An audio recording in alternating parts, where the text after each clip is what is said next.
Cyberpunk 2077, c'est plus qu'un jeu, c'est une vision, un miroir de ce qui pourrait bien être notre futur. On nous a promis une aventure révolutionnaire, un monde ouvert où chaque recoin déborde de détails et de promesses. Mais dès la sortie, la réalité a frappé. Bugs, attentes fracassées, déception. Pourtant, au cœur de cet univers se cache un message très important. Dans ce monde de néons et de ruines, chaque personnage est un éclat brisé d'une société malade. Cyberware, implant, modification. Dans Cyberpunk, la frontière entre l'humain et la machine n'a jamais été aussi fine, aussi inquiétante. Nos choix nous mènent souvent aux pires conséquences, et cette dystopie nous rappelle à quel point notre obsession pour la technologie pourrait nous détruire. Alors, Cyberpunk 2077, chef-d'œuvre ou reflet amer d'un futur que nous créons nous-mêmes. Ce n'est plus simplement un jeu, c'est une leçon, une dystopie où la société s'effondre sous le poids de son propre progrès. Peut-on vraiment rester indifférent face à ce que le jeu nous montre ? Dans Cyberpunk 2077, un monde où le futur est sombre, impitoyable, et où chaque décision peut faire basculer l'équilibre entre le chaos et la survie. Ce jeu a suscité des débats passionnés, promesses non tenues, bugs légendaires, mais aussi une immersion unique et une vision d'un avenir qui fait froid dans le dos. Mais qu'en reste-t-il aujourd'hui ? Est-ce vraiment un chef-d'œuvre incomplet ou le reflet d'une société en déclin ? Préparez-vous à découvrir la face cachée de Cyberpunk, une plongée dans un univers où l'humanité perd pied face à la technologie. Donc Cyberpunk 77, très très cool, vraiment, si vous ne l'avez pas fait, je ne peux que vous le conseiller. Ça manque peut-être un tout petit peu de difficulté, d'une arène, ça c'est vrai que j'aime bien les arènes dans les jeux, donc ça manque un petit peu d'une arène et de difficulté, mais sinon ça reste un excellent jeu qui est sans doute dans le top des jeux actuels. Je mettrais aussi Baldur's Gate 3, même si c'est deux jeux dans des univers complètement différents. Si le test il vous a plu, n'hésitez pas à vous abonner, petit pouce bleu, il y a pas mal de tests, j'ai dû en faire une dizaine là sur la chaîne dans le même style, donc si ça vous plaît, n'hésitez pas à aller checker tout ça. Si vous voulez mettre le prochain jeu en commentaire, c'est avec grand plaisir, et on se revoit très vite. Shadow of the Colossus, le jeu où on te donne un cheval, une épée et une mission incroyablement vague. Tu décolosses, ça ira mieux après. Tu t'ébarques dans un monde magnifique mais désolé, peuplé uniquement de géants silencieux et d'un dieu qui parle comme un DJ sous acide. Et toi, tu y crois. Parce que tout ce que tu veux, c'est sauver une fille qui ne t'a même pas demandé de faire tout ça. Sérieusement, elle a rien signé. Mais bon, l'amour, c'est comme ça. Tu passes des heures à galoper des plaines vides, juste pour trouver un colosse qui n'a rien demandé à personne. Ces créatures, c'est des œuvres d'art vivantes, des montagnes qui bougent. Mais toi, armé de ton couteau à beurre et de ta détermination, tu les escalades comme un fou. Et à chaque fois, tu les fais tomber. Tu te sens un peu coupable, parce que oui, au fond, ce jeu, c'est une gigantesque métaphore sur la destruction, la solitude, et probablement sur le fait de ne jamais ramasser un combat que tu ne comprends pas. Et la fin. Pas de spoiler. Mais disons que Shadow of the Colossus, c'est comme un cours de philosophie mélangé à un film d'auteur. Chaque colosse est une leçon, chaque victoire est une défaite. C'est un chef-d'œuvre qui te fait dire mais pourquoi je fais tout ça ? Tout ça en t'empêchant de lâcher ta manette, c'est fort. Bref, un classique intemporel, qui prouve que parfois, le plus grand ennemi, c'est toi-même. C'est un jeu qui te met face à des géants, et à ta propre conscience. Dans ce chef-d'œuvre, intemporel, il est sorti sur PS2, PS3, PS4, peut-être même PS5, on explore la beauté de l'open world, la complexité de l'histoire, le sentiment étrange de vaincre des créatures qui n'ont rien demandé.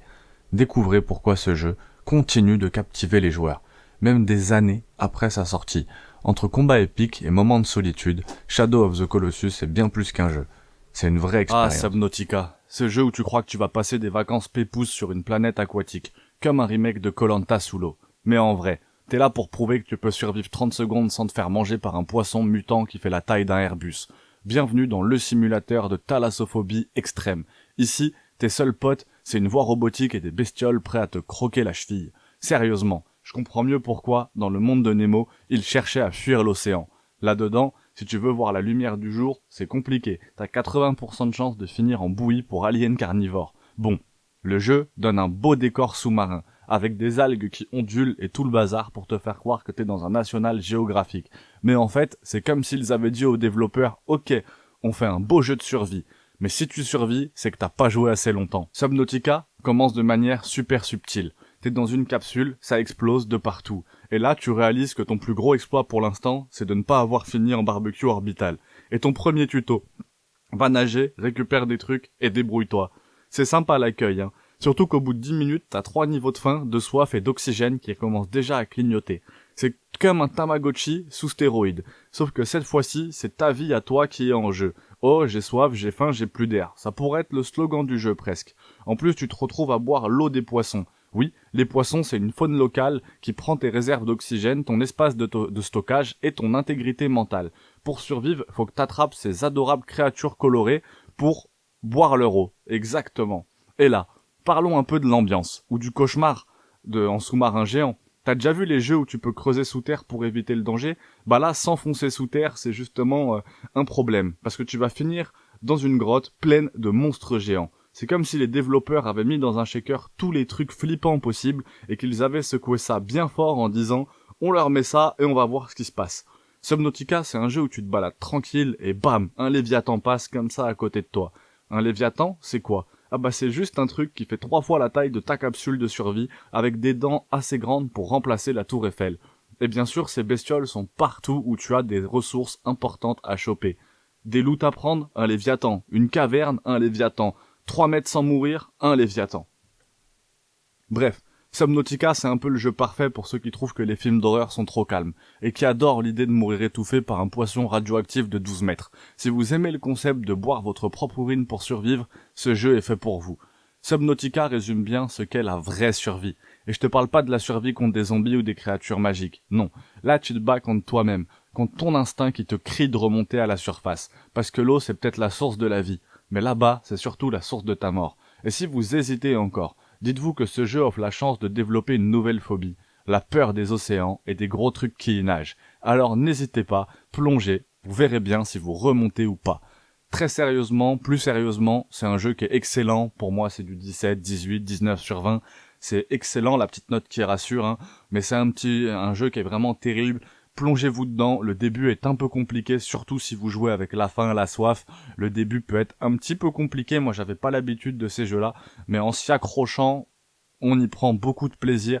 Il y a énormément de surprises, c'est aussi un jeu qui a une vraie fin, c'est pas juste du craft à l'infini, ça c'est quelque chose qui m'a vraiment plu et qui est important, c'est pour ça que je vous le souligne là, c'est un jeu qui a un vrai début, un vrai milieu et une vraie fin. Pour un jeu de survie, de construction et de craft, bah, je trouve que ça a pas été beaucoup vu, donc si vous avez des jeux similaires, n'hésitez pas à m'en parler, j'aimerais bien les faire, et pourquoi pas aussi faire une vidéo dessus. N'hésitez pas à vous abonner, le petit pouce bleu vous connaissez. C'était un des tests les plus longs, d'habitude les tests font 1 minute, là j'ai tenté un format un petit peu plus long que d'habitude, et n'hésitez pas à mettre bien sûr vos retours en commentaire. Force à tous, on se revoit très Bienvenue très dans bien. Dragon's Dogma Dark Arisen, le RPG culte qui combine tout ce qu'on aime dans Skyrim, Dark Souls et Monster Hunter, mais avec une touche unique et viscérale qui va vous accrocher dès les premiers instants. Imagine, un monde immense, des créatures légendaires, des combats intenses. Mais ça, c'est que le début. Dans Dragon's Dogma, tu es libre de jouer comme bon te semble. Tu veux escalader un griffon en plein vol pour le dégommer? Tu peux le faire. Affronter un dragon en duel où chaque coup peut te faire vaciller? Prépare-toi à l'accrocher. Ce jeu est bien plus qu'un simple RPG. Chaque monstre est un véritable défi et chaque quête te plonge dans un univers riche et intense. Et c'est pas tout. Les compagnons que tu recrutes, appelés pions, ce ne sont pas des simples bots. Ils apprennent en fonction de ton style de jeu, anticipent les attaques ennemies, partagent les astuces, ils évoluent avec toi. Imagine un équipier qui s'adapte à tes erreurs, te couvre, te donne des vrais conseils pour survivre. Ça change tout, non? Graphiquement, Dragon's Dogma Dark Arisen te plonge dans des paysages grandioses et des donjons sombres et terrifiants où chaque ombre peut être une menace. Et, en parlant de menaces, les boss du jeu sont d'une intensité rare, stratégique, puissant et surtout impressionnant. Ce n'est pas le genre de jeu où tu fonces tête baissée. Chaque mouvement compte, chaque décision peut tout changer. Tu crois avoir fait le tour des RPG? Attends de découvrir Dragon's Dogma Dark Arisen. Ce n'est pas un simple jeu, c'est une expérience inoubliable. Alors, prêt à te lancer dans cette aventure qui va te retourner le cerveau? Dragon's Dogma ne se contente pas de te faire combattre. Il te pousse à réfléchir, à adapter des stratégies, et même à entraîner des compagnons qui deviennent de véritables alliés au fil de l'aventure. C'est pas juste un jeu d'action, c'est une expérience à couper le souffle. Tu crois avoir tout vu dans les RPG? Rejoins-moi et découvre pourquoi Dark Arisen est le secret le mieux gardé du genre. Abonne-toi pour des astuces, des secrets et des aventures. The Witcher 3, c'est pas juste un jeu. C'est une expérience spirituelle, un titre qui arrive à mélanger des quêtes magistrales, un gameplay solide et un protagoniste tellement charismatique qui te ferait acheter une édition collector juste pour avoir une mèche de ses cheveux. Tes premiers contacts avec Geralt, dès les premières secondes, tu comprends que Geralt, il est pas là pour rigoler du tout. Tu comprends que Geralt de Rive débarque à cheval, torse bombé, cicatrice qui te rappelle qu'il a plus vécu que toi en une après-midi qu'en 3 vies, son métier tueur de monstres en freelance avec un tarif horaire qui fait pleurer un conseiller bancaire. L'histoire. Tu recherches Ciri, ta fille adoptive, qui a décidé de jouer à cache-cache, avec la chasse sauvage. Un groupe de méchants, tellement balèzes qui pourrait être la raison pour laquelle le taux de natalité chute dans les royaumes du Nord. Sur le chemin, tu croises plus de dilemmes moraux que dans une réunion de philosophie. Aider un village à se débarrasser d'un monstre, mais tuer leur berger corrompu, sauver une sorcière ou condamner tout un clan de paysans. Ici, tes choix comptent, sauf quand le jeu décide que non, et te balance une cinématique où tout s'effondre malgré ta gentillesse. Le gameplay. Des combats, intenses, stylés, mais aussi un peu bordéliques, autant qu'un repas de famille.